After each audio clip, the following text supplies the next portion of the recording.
सियापति रामचंद्र भगवान की जय। परम पूजनीय गुरुदेव सर श्री आशुतोष महाराज जी की जय। सच्चे दरबार की जय। भक्तों ने भगवान के श्री चरणों में भाव से यूं तो बहुत सी प्रार्थनाएं रखी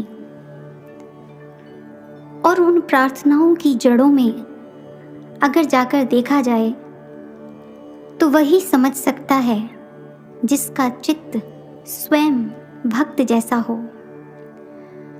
क्योंकि कहा जाता है सत्संग के जो विचार होते हैं वो शास्त्र ग्रंथों में समाहित भक्तों के जीवन के जो प्रसंग हैं, उनके जीवन के जो भाव हैं, उनकी अभिव्यक्ति है।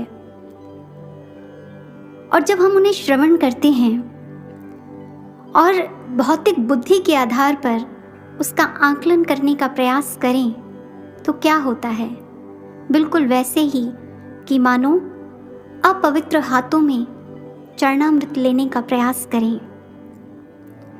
इसलिए कई बार बहुत से लोगों के मन में यह जिज्ञासा भी होती है, प्रश्न होता है कि जो सत्संग के विचार होते हैं वो एकदम से समझ नहीं आते। संत अरबिंदो के समक्ष भी किसी जिज्ञासु ने ऐसी ही जिज्ञासा को रखा। उन्होंने पूछा, आप हमारी इस समस्या का निदान कीजिए। हम चाहते हैं कि हम सत्संग बहुत भावों से श्रवण करें, एक एक वचन हमारे जीवन में उतरे, लेकिन ऐसा लगता है जो हमारे सांसारिक रिश्तेदार हैं, मित्र हैं, जब वो कोई बात कहते हैं बहुत आसानी से समझ में आ जाती है। ज़्यादा समझने के लिए जोर नहीं लगाना पड़ता, समझना नहीं पड़ता, सहज समझ में आ जाती है। लेकिन ऐसा क्यों होता है कि जो सत्संग के विचार होते हैं उन्हें समझने के लिए बहुत प्रयास करना पड़ता है, सहजता से समझ नहीं आते। संत अरबिंदो ने बहुत सहजता से इसका उत्तर दिया और कहा,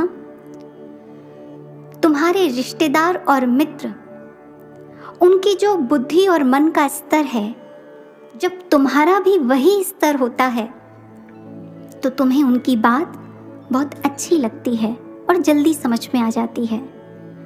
लेकिन सत्संग के जो विचार हैं, सत्संग के विचार तुम्हारी मन और बुद्धि के स्तर के नहीं होते। उसका स्तर आत्मिक स्तर होता है, उच्च स्तर होता है और वहां तक जाने के लिए प्रयास करना ही पड़ता है। लेकिन इसका अर्थ ये नहीं है कि आप अपने जीवन में कभी उन महान विचारों को समझ ही नहीं सकते, उतार ही नहीं सकते। जैसे पहाड़ पर चढ़ना हो तो थोड़ा सा प्रयास करना होता है, पहाड़ पर चढ़ना असंभव नहीं होता। ठीक इसी प्रकार आपके थोड़े से प्रयास के द्वारा जिस समय आप मन और बुद्धि के स्तर से ऊपर उठकर उन महान विचारों को श्रवण करेंगे तो आप निस्संदेह जरूर समझ पाएंगे। लेकिन एक बात और है, शायद ही महापुरुषों ने कभी ऐसे सत्संग विचार दिए हों जब सांसारिक उदाहरणों में से प्रेरणा को ना संजोया हो। आप देखेंगे कि जब हम सत्संग श्रवण करते हैं तो बहुत से सांसारिक उदाहरण सुनते हैं ताकि जनमानस आसानी से उन गूढ़ प्रेरणाओं को जो महापुरुष समझाना चाहते हैं समझ सकें। आइए आज हम भी कुछ ऐसे ही सांसारिक उदाहरणों से कुछ प्रेरणाओं को संजोते हैं। पहला उदाहरण, अमेरिका के एक बहुत बड़े उद्योगपति हुए जिनका नाम था ओलिवर। उनके पास अपार संपदा थी, बाहर से दिखने में बहुत अच्छे लगते थे, लेकिन उनका मन रोगी था, मन से बड़े परेशान थे। कहते हैं आधा मील तक किसी मेडिकल स्टोर तक भी जाना हो तो उनके लिए संभव नहीं हो पाता था। वो ना जाने कितने डॉक्टर्स के पास जा चुके थे, कितनी दवाइयों का सेवन कर चुके थे, और तो और कितनी फिलॉसफिकल क्लासेस ज्वाइन कर चुके थे कि किसी तरह पता चले कि जीवन की सार्थकता है क्या, जीवन किस में सार्थक है। इतना पैसा, सब कुछ भोग ऐश्वर्य होने के बावजूद भी जो मन की उदासी थी वो खत्म नहीं होती थी। जीवन में एक दिन योगानंद परमहंस जी का आना हुआ। और वही उद्योगपति अपने शब्दों में लिखते हैं कि जिस समय योगानंद परमहंस जी मेरे जीवन में आए, he changed the whole direction of my life. उन्होंने मेरे संपूर्ण जीवन की दिशा को बदल कर रख दिया। अब समझते हैं उदाहरण नंबर 2। नरेंद्र, जो कि स्वामी विवेकानंद जी का बचपन का नाम था। नरेंद्र के चचेरे भाई हुए हबू दत्त। कहते हैं उनके समय में संगीत के क्षेत्र में उनका कोई सानी नहीं था, लेकिन साथ ही व्यसनों के क्षेत्र में भी उनका कोई सानी नहीं था। और मात्र वो ही नहीं, उनका परिवार भी उनकी इस आदत से बहुत परेशान था। सब पीड़ा से भरे हुए थे, सारी हदें पार हो चुकी थी। कोई शराब, कोई नशा ऐसा नहीं था जिसे उन्होंने आजमाया ना हो। एक बार नरेंद्र हबू को स्वामी रामकृष्ण परमहंस के पास ले जाते हैं। स्वामी रामकृष्ण परमहंस के श्री चरणों का स्पर्श पा एक अद्भुत घटना घटित होती है। हबू घंटों के गहरे ध्यान में उतर जाता है और नरेंद्र को लगता है ये जीवित भी है या नहीं। घंटों के गहन ध्यान में वो उसे बहुत उठाने का प्रयास करता है, लेकिन हबू नहीं उठता। और एक लंबे समय के बाद जब हबू की जागृति की अवस्था वापस आती है, तो केवल प्रलोभन देने के लिए नरेंद्र कहते हैं, हबू मैंने तेरे लिए गांजा तैयार किया हुआ है। वो जैसे ये शब्द सुनता है तो हबू कहता है, नरेंद्र तुम किस गांजे की बात कर रहे हो और तुम ऐसे क्यों बोल रहे हो? जानते हो आज मैंने किस नशे को किया है? इस नशे के आगे दुनिया के सारे नशे फीके हैं। अब मुझे किसी नशे की आवश्यकता नहीं। उदाहरण नंबर 3। महात्मा बुद्ध के समय की बात है। सावत्ती नगर में सोना नाम की महिला रहती थी, जिनकी 10 संतानें थीं। भरा पूरा परिवार। उनकी पढ़ाई लिखाई, पालन पोषण, इन्हीं चिंतन में, इन्हीं चिंताओं में उनका अधिकतम समय व्यतीत होता था।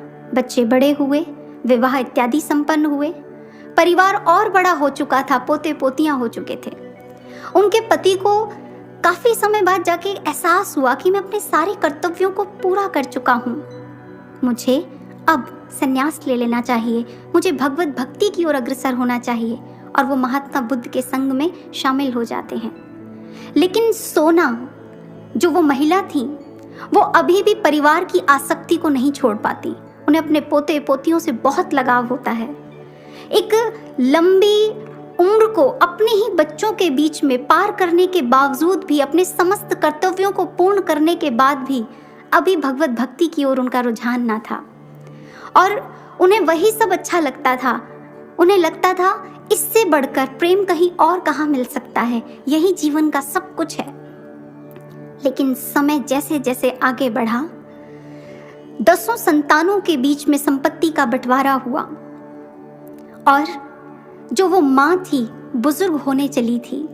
उन 10 बच्चों के बीच में अब माँ बोझ बन चुकी थी। सब एक दूसरे पर उनकी जिम्मेवारी डालने लगे थे। हद तो तब हो गई, इतना क्लेश बढ़ा कि मारपीट तक की नौबत आ गई।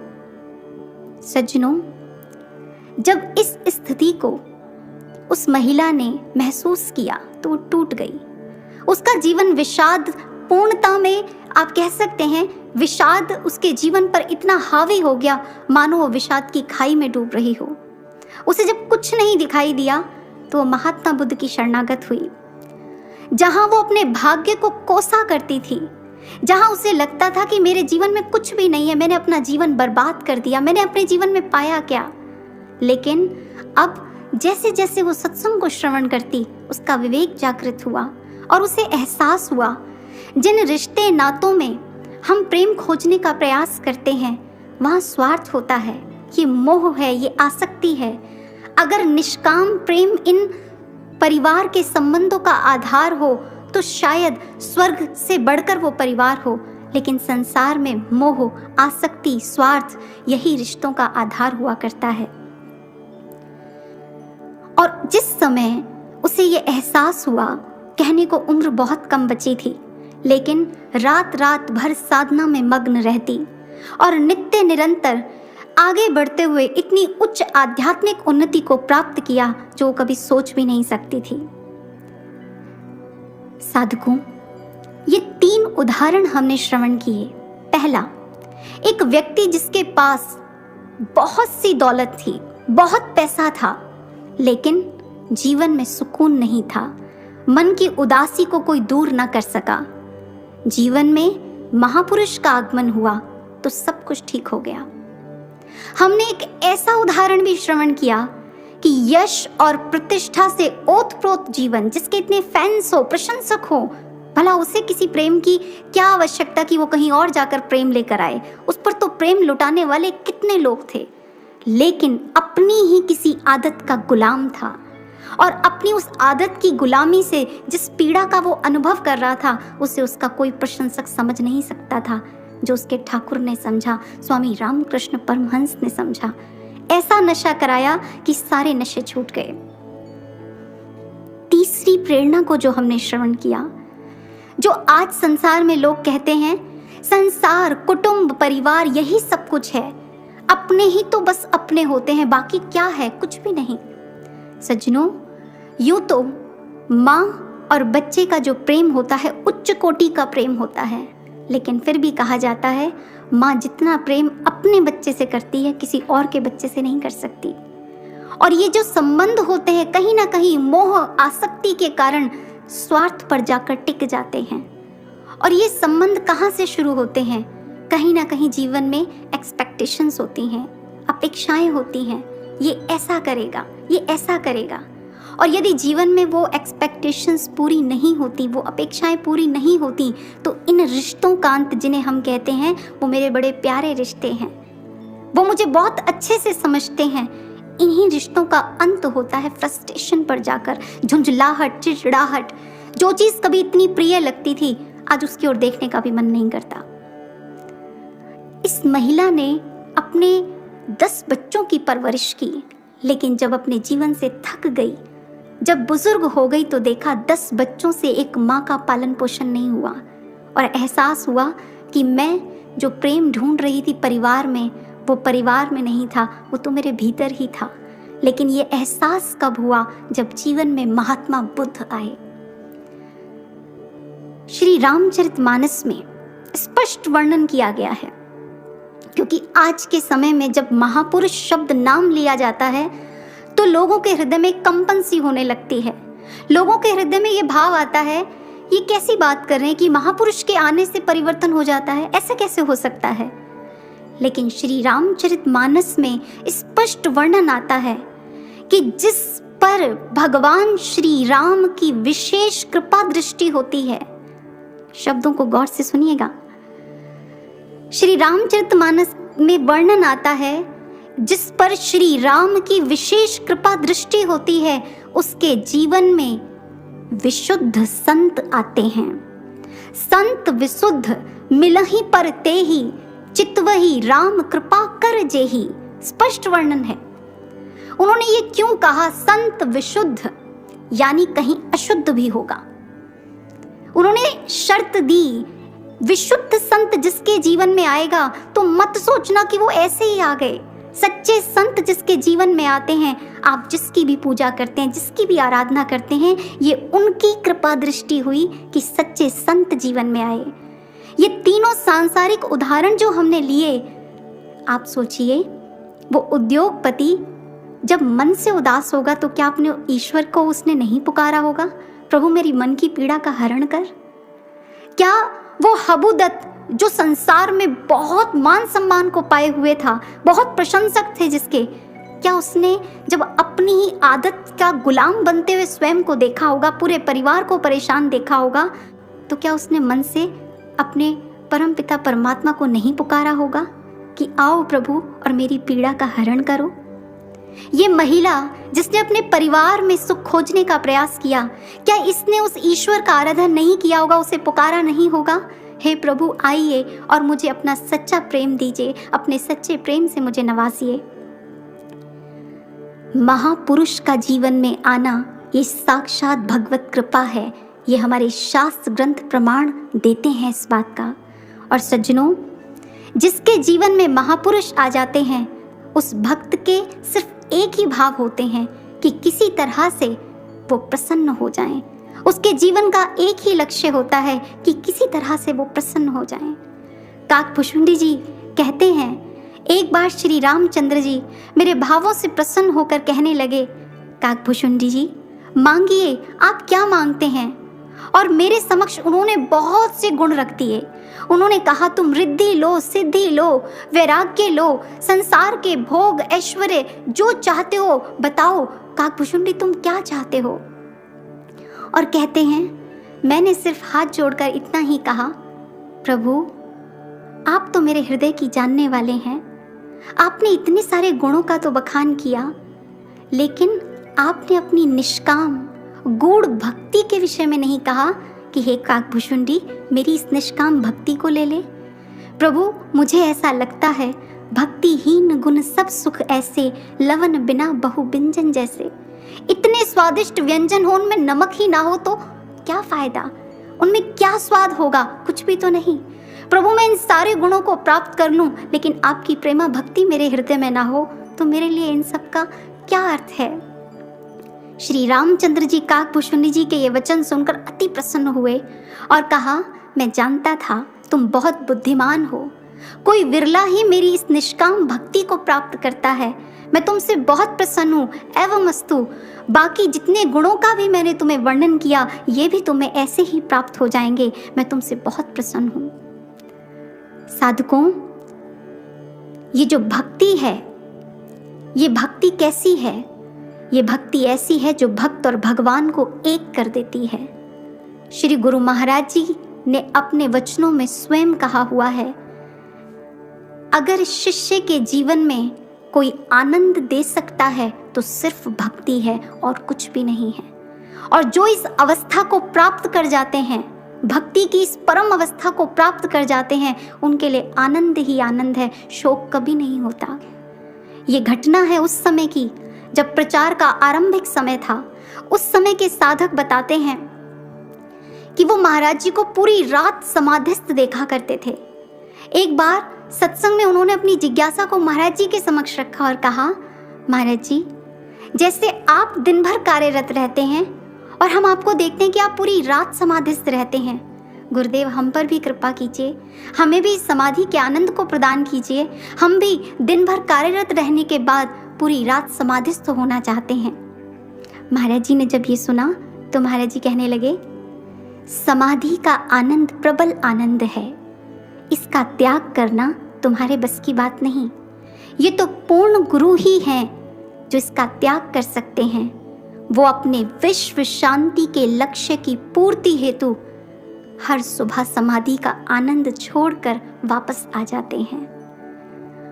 जिस जिज्ञासु ने ये बात रखी वो महाराज जी के शब्दों की गहराई को शायद समझ नहीं पाया था कि महाराज जी ने क्या शब्द कहे।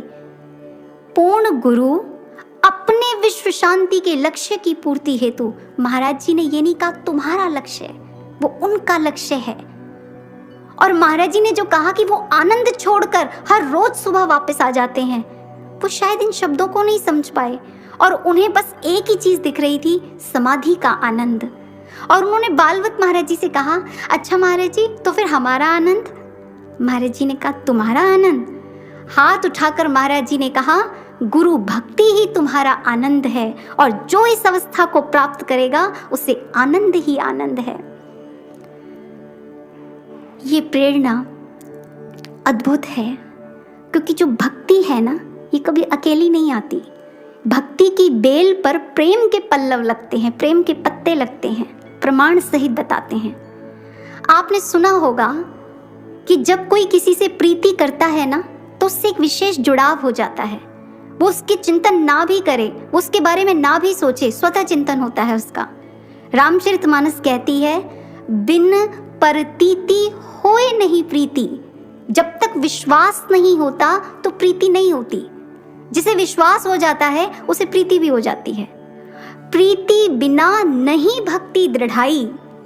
अगर कोई कहे मैं भक्ति तो करता हूं लेकिन मुझे अपने इष्ट से प्रेम नहीं है, तो बेमानी सी बात करता है, क्योंकि उसकी भक्ति दृढ़ हो ही नहीं सकती जब तक उसके हृदय में अपने इष्ट के प्रति प्रेम नहीं है।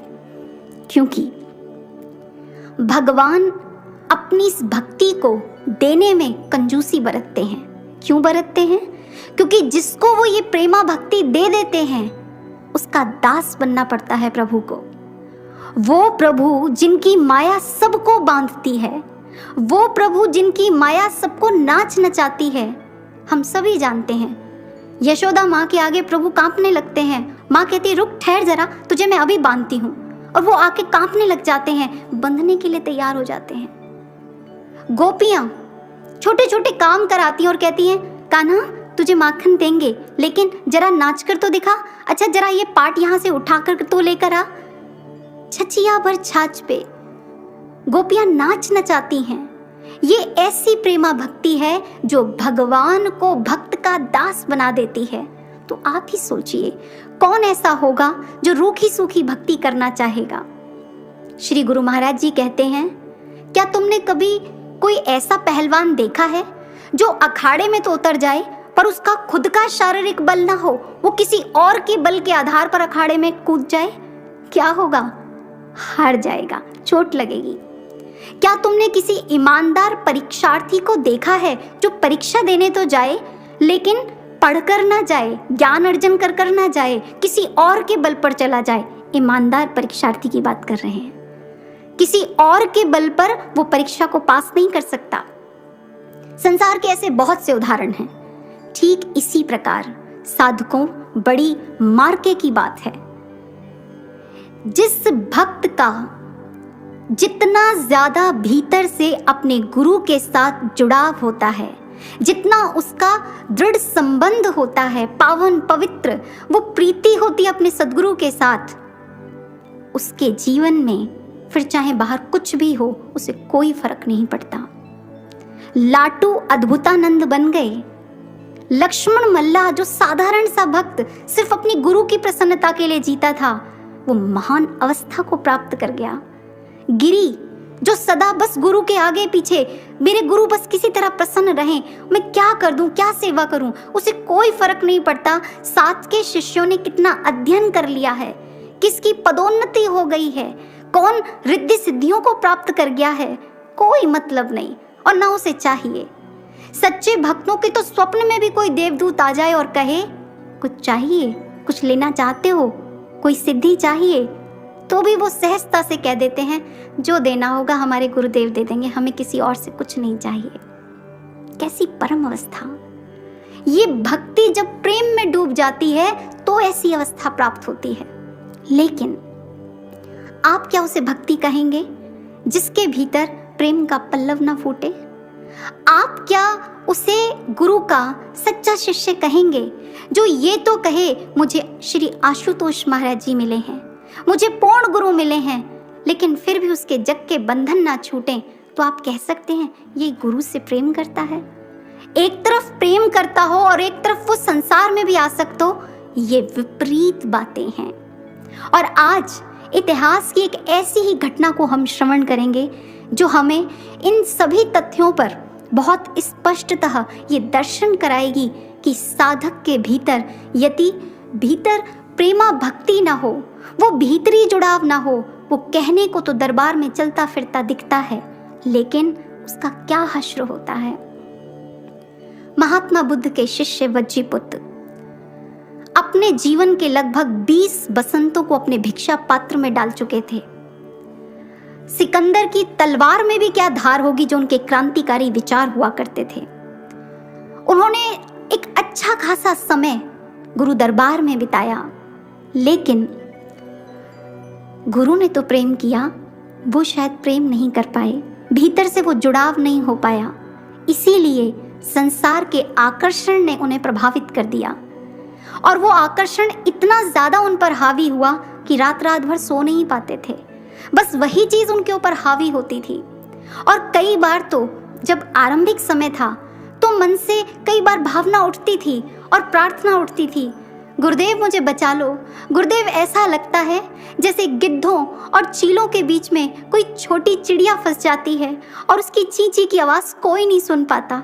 गुरुदेव ऐसा लगता है द्रौपदी के समक्ष तो केवल एक दुशासन था, पर मानो मुझ पर तो सारे कौरव ही टूट पड़े हों। मेरी रक्षा करो गुरुदेव, मेरी रक्षा करो। तो कई बार ऐसा भी होता कि मन कहता, क्या है ये अध्यात्म का मार्ग, कितना नीरस, यहाँ कितना अकेलापन है, कौन है हमारे साथ, कोई भी तो नहीं, किसको जाकर अपने मन की बात कहें। और अब मैं थक चुका हूँ, अब मैं नहीं चल पाऊंगा इस पथ पर, मैं नहीं चल पाऊंगा और मुझे यहाँ से चले ही जाना चाहिए। तो वही आत्मा कह उठती, रुक जा वज्जीपुत्र, रुक जा। विषय विकारों का जो आकर्षण होता है ना, ये सदा रहने वाला नहीं है, ये कोई कलंकित समय है, इसे निकल जाने दे। तू इस समय साधना प्रार्थना का संबल ले। लेकिन अगले ही पल उसके मन में विचार आता, नहीं नहीं, ऐसा कैसे हो सकता है, ऐसा नहीं हो सकता।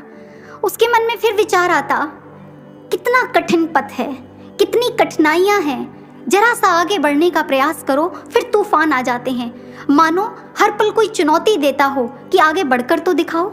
ये कैसा है, संसार में तो ऐसा नहीं होता। सत्य के पथ पर जो चलता है उसी को इतनी चुनौतियों का सामना क्यों करना पड़ता है। संसार में तो ऐसा नहीं होता, संसार में देखो सब कितने आराम से रहते हैं। वहीं उसकी आत्मा कहती, भटकाव तो सबके जीवन में आता है, तू अटक गया है, निकल बाहर। लेकिन वो निकलना ही नहीं चाहता था। कारण क्या था? क्योंकि जड़ें खोखली थीं। बाहर की आंधी ने पेड़ को हिला दिया था, और हिलाने के बाद क्या होता है? गुरु ने तो अंतर गगन में उड़ना सिखाया था। गुरु ने तो ये सिखाया था कि जब विषय विकार हो, जिस समय कुविचार हावी हो, तो वहां से मन को मोड़ दो। गुरु ने तो ये सिखाया था अंतर में जुड़ना है। लेकिन जो मुड़े ना, जुड़े ना, तो उसकी क्या सदगति होगी। सज्जनों, बहुत से ऐसे साधक हैं जिनके मन में ऐसे प्रश्न उठते होंगे कि क्यों संकल्प को विकल्प मिल जाता है, क्यों जब इस पथ पर चलते हैं तो क्यों इतनी चुनौतियां आती हैं, क्यों हम आसानी से इस मंजिल को प्राप्त नहीं कर सकते, हम प्रेमी भक्त आसानी से क्यों नहीं बन सकते।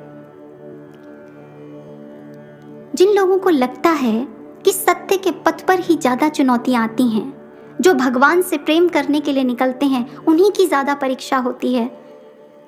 आइए इसी संसार का एक उदाहरण लेते हैं। 1989 में आयरिश परिवार में एक बच्चे का जन्म हुआ। बच्चा जैसे ही थोड़े से होश में आया, बड़ा हुआ, तो पता नहीं उसके मन में कैसे एक भाव आया कि मैं जिम्नास्ट बनना चाहता हूँ। जब ओलंपिक्स होगा तो मैं जिम्नास्टिक के तहत बहुत से करतब दिखाऊंगा, एक कीर्तिमान स्थापित करूंगा।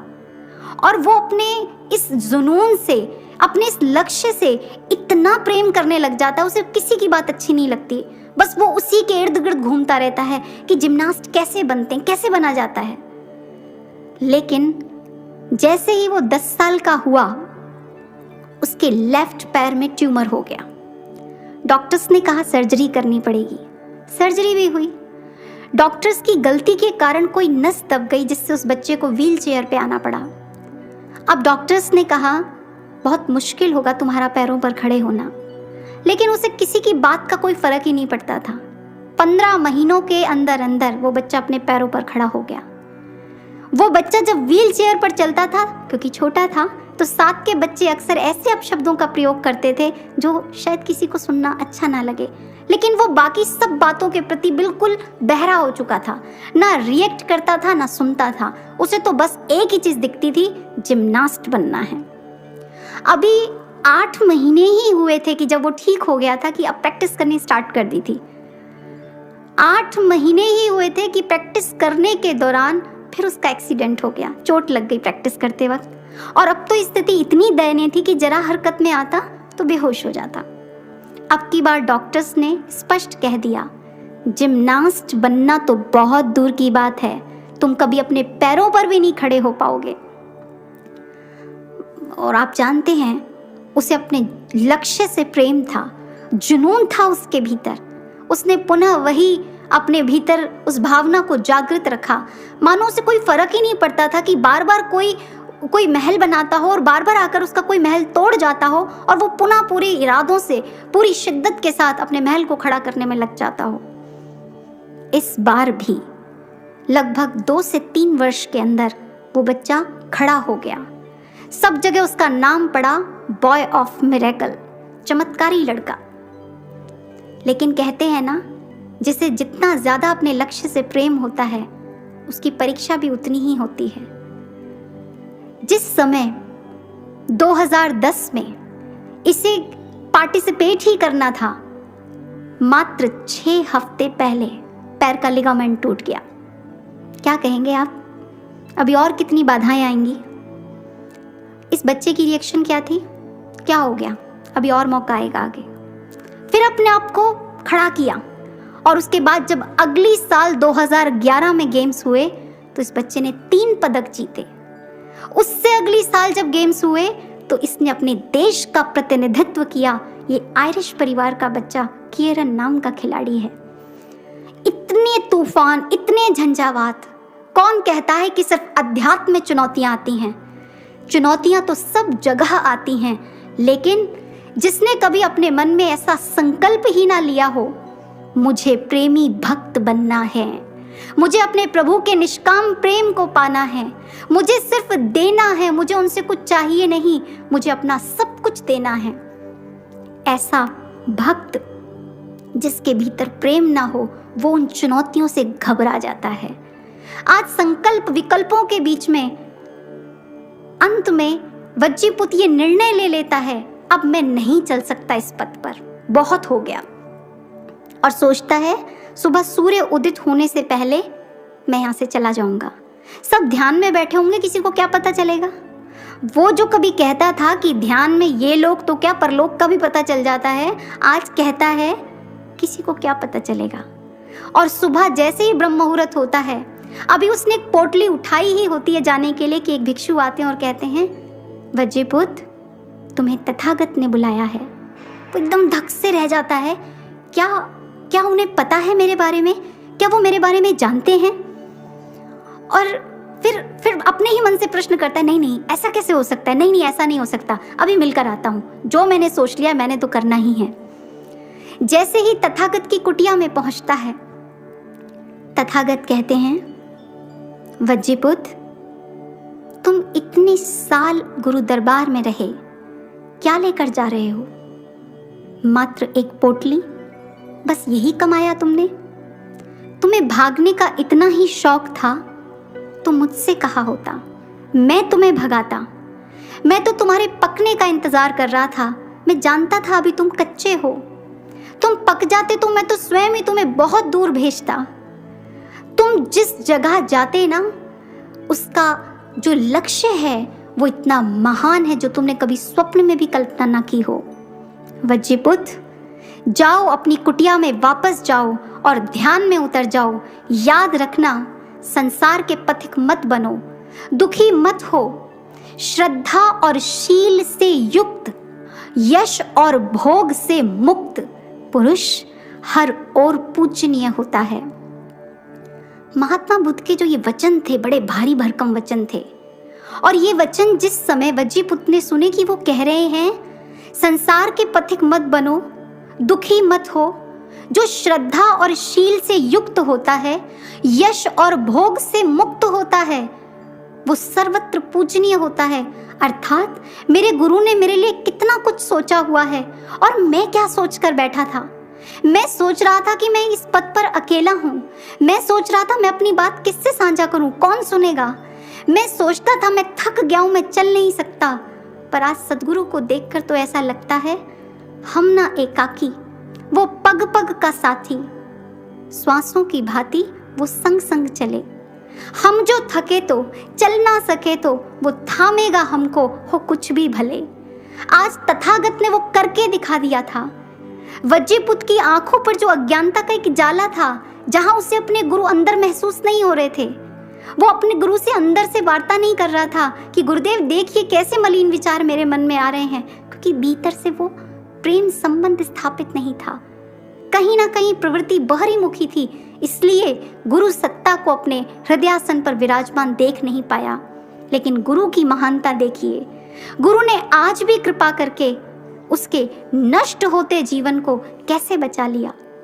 स्वामी विवेकानंद जी से भी एक बार उनके किसी गुरु भाई ने यह प्रश्न किया था, यदि गुरु शिष्य पर बार बार कृपा करे और शिष्य को ये एहसास हो जाए मेरा गुरु मुझसे बहुत प्रेम करता है, और उसे अपने गुरु की भगवत्ता का भीतर से एहसास हो जाए, और जिस समय वो कुछ कर ना पाए लेकिन भीतर भावों से भीग जाए, तो वो अपने गुरु को क्या भेंट दे, वो क्या दे उस समय, क्योंकि वो अपने आप को तो असमर्थ पाता है, अपनी मलिनता से परिचित हो जाता है और गुरु की महानता से, तो वो क्या करे उस समय। विवेकानंद जी ने कहा वो चुंबक बन जाए। तो गुरु भाई ने कहा मतलब? विवेकानंद जी कहने लगे, जब शिष्य भक्ति के पथ पर पांव रखता है ना, तो गुरु अपनी प्रत्येक क्रिया में, चलना, उठना, बैठना, वाणी, आचरण, व्यवहार, शिष्य के प्रति ऐसा हो जाता है कि उसमें इतना आकर्षण होता है, जिसे आप कह सकते हैं चुंबकीय आकर्षण। शिष्य उस आकर्षण में ऐसा आकर्षित हो जाता है, उसे लगता है इससे बढ़कर दुनिया में कुछ है ही नहीं, और वो भक्ति पथ पर जो कि नीरस लगता है, कठिन लगता है, सहजता से अग्रसर हो जाता है। लेकिन उस समय गुरु की एक आस होती है, और वो आस क्या होती है कि एक दिन तू भी अपने भीतर ऐसा प्रेम, ऐसी कशिश पैदा करना कि तेरी वाणी, व्यवहार, आचरण, तेरे रोम रोम में वो चुंबकीय आकर्षण हो, संसार के लिए नहीं, अपने गुरु के लिए। तेरा गुरु तेरे पास खिंचा चला आए, तेरा गुरु तेरे बिना रह ना पाए, तेरे और तेरे गुरु के बीच में कोई दूरी ना हो। शिष्य अपने भीतर ऐसा चुंबकीय आकर्षण पैदा करे, वो अद्भुत प्रेम की अवस्था। और जब ऐसे चुंबकीय आकर्षण से गुरु खिंचे चले आते हैं, तो क्या घटित होता है? फिर जो घटित होता है वो असंभव होता है साधारण जनों के लिए, लेकिन शिष्य के लिए सब कुछ संभव हो जाता है। कैसे? इतिहास में शमीर नाम का एक भक्त आता है। ये ऐसा भक्त था जिसने अपने गुरु को रिझा लिया था। इसके भीतर ऐसा चुंबकीय आकर्षण था कि ये अपने गुरु को पूरी तरह से अपने हृदय में वास दे चुका था। गुरु और शिष्य एकमिक हो चुके थे मानो। और ये शिष्य थे श्री गुरु गोविंद सिंह जी के। श्री गुरु गोविंद सिंह जी ने उसकी भक्ति से प्रसन्न होकर एक बार कहा, शमीरे, हम तुझसे बहुत प्रसन्न हैं, मांग क्या मांगता है? शमीर ने कहा, नहीं नहीं, मुझे कुछ नहीं चाहिए, बस आपका दीदार, आपकी सेवा मिलती रहे, मुझे और कुछ नहीं चाहिए। प्रेमी शिष्य कभी ऐसे सेवा करता ही नहीं। वो अपने गुरु के सानिध्य में रहता है तो सिर्फ अपने गुरु के लिए, और कुछ नहीं चाहिए उसे। जब गुरु ने पुनः दोहराया, अरे वो तो मैं तुझे दे ही चुका हूं, दीदार भी, सेवा भी, सब कुछ तुझे मिलेगा, लेकिन मांग, तुझसे बड़ा प्रसन्न हूं मैं। तो शमीर ने बड़े सरल और सहज भाव से अपनी बात रखी। उसने कहा, गुरुदेव, मैंने गुरु दरबार में सत्संग में एक बात सुनी है कि जो भक्ति पथ होता है बड़ा कठिन होता है, जन्मों जन्मों की यात्रा होती है, और उस पर भी विषय, विकार, मन, ये अपने ही शत्रु बन जाते हैं। आज तो मुझे आप मिले हैं, आपके प्रति मुझे प्रेम भी है, क्या पता आगे क्या हो। अगर आप कुछ देना ही चाहते हैं ना, तो कृपा करिए, मुझे इसी जन्म में अपना बना लीजिए, मैं आपको इसी जन्म में पाना चाहता हूँ। हे गुरुदेव, मुझ पर कृपा कीजिए, मैं आपका निष्काम प्रेमी बनना चाहता हूँ। गुरु ने जैसे ही इस प्रार्थना को श्रवण किया, गंभीर हो गए और कुछ ना बोले। 2 दिन बीत गए। शमीर फिर दोबारा समक्ष आया, लेकिन कुछ मांगने के लिए नहीं, वो तो अपने सेवा कार्य में रत था। पुनः गुरु उसी अवस्था में वापस आए हों मानो, और प्रसन्नता की मुद्रा में कहा, शमीर, हमने तुझे कहा था ना, तू कुछ मांग, तू मांगना, हम तुझसे बहुत प्रसन्न हैं। शमीर ने पुनः कहा, गुरुदेव, मुझे तो जो कहना था मैंने 2 दिन पहले ही कह दिया, अब आगे आपकी इच्छा, मुझे तो बस आपको पाना है और कुछ नहीं पाना। गुरुदेव ने गंभीरता से कहा, देख शमीर, हमने तेरे कर्मों के लेखे जोखे को देखा है, उस हिसाब से अभी तुझे कई योनियों तक, निम्न योनियों में जाना पड़ेगा, कई जन्मों तक निम्न योनियों में जाना पड़ेगा, इसलिए तू कुछ और मांग ले। शमीर कहने लगा, सकल जग में पतित पावन तुम्हारा नाम जाहिर है, अगर मुझ एक पापी को प्रभु तारो तो क्या होगा। कृपा सिंधु मुझे अपना बना लोगे तो क्या होगा। किस नाचीज के दिल में फकत इतनी तमन्ना है कि चरणों से प्रभु अपने लगा लोगे तो क्या होगा। कृपा सिंधु मुझे अपना बना लोगे तो क्या होगा। आप मेरे कामिल मुर्शिद हैं, मेरे रब हैं, मेरे सब हैं। मुझे पता है आपके लिए कुछ भी असंभव नहीं। प्रभु, आगे आपकी इच्छा। मेरे गुरु तो सर्व सामर्थ्यवान हैं, ये लेखे जोखे की क्या औकात। शिष्य के ऐसे पगे हुए भावों को देखकर गुरु इतने प्रसन्न होते हैं और कहते हैं, जा शमीरे, तुझे वरदान दिया, तू इसी जन्म में हमें प्राप्त करेगा, तेरी 84 इसी जन्म में कटेगी। शमीर प्रणाम करता है और बस अपने कक्ष में वापस चला जाता है। रात को उसे एक स्वप्न आता है। स्वप्न में वो क्या देखता है? वो एक श्वान की योनि में गया, उसके बाद मृत्यु को प्राप्त हुआ, सूकर की योनि में गया, फिर मृत्यु को प्राप्त हुआ और ना जाने कितने जीव जंतुओं की योनि को उसने भोगा। और अंत में जब मनुष्य तन को प्राप्त किया तो उसका बहुत बड़ा परिवार उस राज्य में अकाल पड़ गया, भूखमरी, जगह जगह भटक रहा है, भूख प्यास से व्याकुल। और किसी जंगल में जब अपने परिवार के साथ पहुंचा तो वहाँ एक पीलू का वृक्ष दिखाई दिया, वहाँ एक पीलू का वृक्ष नजर आया। और जब वहाँ उसने फल देखे तो वो उस पेड़ पर चढ़ गया। पेड़ पर चढ़कर फल तोड़ तोड़ कर अपने परिवार को देने लगा और खुद भी खाने लगा। अचानक उसका पाँव एक कमजोर डाली पर पड़ गया और जिसके कारण वो नीचे गिर गया। उधर वो डाली से नीचे गिरा और उधर उसका स्वप्न टूट गया। जिस समय स्वप्न टूटा इतना घबराया हुआ था, ऐसा लगा उसके साथ सब कुछ साक्षात घटित हुआ हो। जब वो कुल्ला करने के लिए गया तो देखा उसके दांत में पीलू के फल का जो बीज था वो अटका हुआ था। उसके मन में 2 प्रश्न उठे। अगर ये स्वप्न हकीकत था तो मैं जंगल में कैसे पहुंचा, और यदि ये स्वप्न झूठ था तो मेरे दांत में इस फल का बीज कैसे आया।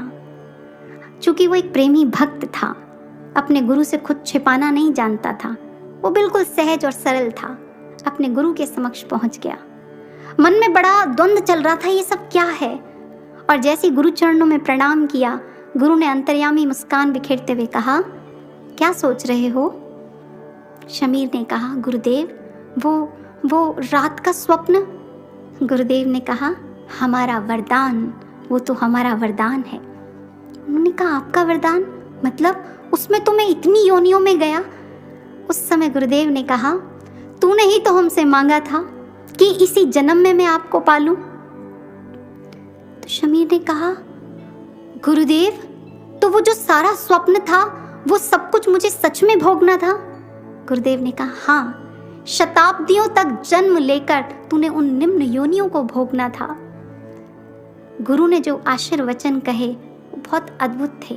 शमीरे, मैं तुझसे इतना प्रसन्न था, तेरे प्रेम भावों से मैं इतना प्रसन्न था कि तेरे सारे कर्मों को एक ही स्वप्न में काट दिया। शमीर ने पलट कर कहा, गुरुदेव, पर मैंने तो आपको कुछ भी नहीं दिया, मैंने तो आपके लिए कुछ भी नहीं किया, और आपने इतनी बड़ी कृपा मेरे जीवन में की। मैंने तो एक जन्म कहा था कि इसी जन्म में काट देना, और आपने एक स्वप्न में सब कुछ।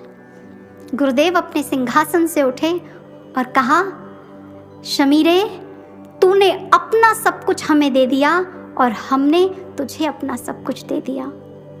साधकों, भक्त और भगवान की प्रीति, गुरु शिष्य की यह अद्भुत प्रीति कैसी रही होगी, कैसे भाव रहे होंगे। जो भगवान के प्रेम में डूब जाता है, अपने सतगुरु के प्रेम में डूब जाता है, वो तो सहजता से ऐसे ही कहता है, मेरा मन कहीं भी सुख नहीं पाता। जैसे एक जहाज का पंछी सारे समुद्र में उड़ जाए, चारों ओर खूब अपने पंखों को फैलाए, लेकिन थकान के सिवा कुछ नहीं मिलता। सुकून, शांति, आनंद सब कुछ उसी जहाज पर मिलता है। ये एक प्रेमी भक्त के हृदय की अवस्था है। प्रेमी भक्त ऐसा हो जाता है जिसे सब कुछ उसका गुरु दे दे, फिर भी सुखों के बीच में रहकर भी वो अपने गुरु की याद खोज लेता है। वो अपने प्रेम में इतना लीन हो जाता है, सब कुछ पाकर भी वो बस एक ही चीज को ढूंढता है। वो जानता है गुरु मेरे भीतर है, फिर भी व्याकुलता से उसे बाहर भी ढूंढता है, क्योंकि वो उसके साकार स्वरूप से भी उतना ही प्रेम करता है। बहुत सुंदर आता है विवेकानंद जी और उनके गुरु भाई शरद के जीवन से यह प्रसंग। विवेकानंद जी अमेरिका में थे और वो किसी परिवार में भोजन पर गए और वहीं पर रात्रि विश्राम भी था। जिस समय वो कक्ष में गए सोने के लिए तो उन्होंने मुलायम, नर्म, बड़े अच्छे गद्दों को देखा, लेकिन आज वो गद्दे देखकर उन्हें नींद नहीं आ रही थी। उन्हें पुराना संस्मरण याद आया। उन्हें याद आया जब मैं निरा बालक सा हुआ करता था और ठाकुर के पास दक्षिणेश्वर जाया करता था, तो वो अक्सर राखाल को कहा करते थे, देखो कंघी करके कैसे बाल बना कर आया है, कैसा बाबू बनकर आया है। और अक्सर अपनी उंगलियों से मेरे बाल बिगाड़ दिया करते थे और मैं चिड़चिड़ा जाता था और मैं कहता था, अच्छा आपको मेरे बने हुए बाल तो दिखाई देते हैं, पर ये फटे चीथड़े, ये गद्दा नहीं दिखाई देता, मैं इस पर कैसे सोता हूँ। और उस समय उनकी कमर में बहुत दर्द रहा करता था। उसे लगा कि वो सहजता से अपनी बात कह रहा है और ठाकुर उसकी इस बात को सुनकर गंभीर हो गए और उन्होंने कहा, नरेंद्र, एक बार तू इस ब्रह्म ज्ञान का डंका सारे संसार में बजा तो सही, फिर देख तुझे कैसे नर्म बिछौने देता हूँ, कैसे मुलायम रुई के गद्दे दूंगा, जिस पर लेटते ही तेरी सारी थकान रफू चक्कर हो जाएगी। और आज नरेंद्र के हृदय की स्थिति ऐसी थी, वो गद्दे तो उसके सामने थे पर ठाकुर नहीं दिखाई दे रहे थे और वो हृदय से भाव विभोर हो गया। नहीं चाहिए मुझे कोई गद्दे, नहीं चाहिए मुझे ऐसा विश्राम का कोई स्थल, मुझे मेरे ठाकुर चाहिए, मुझे मेरे ठाकुर की गोद चाहिए, मुझे वो ममतामय स्पर्श चाहिए जो मेरे बालों को बिगाड़ दिया करता था, मुझे उनकी गोद चाहिए। नरेंद्र ये कहते हुए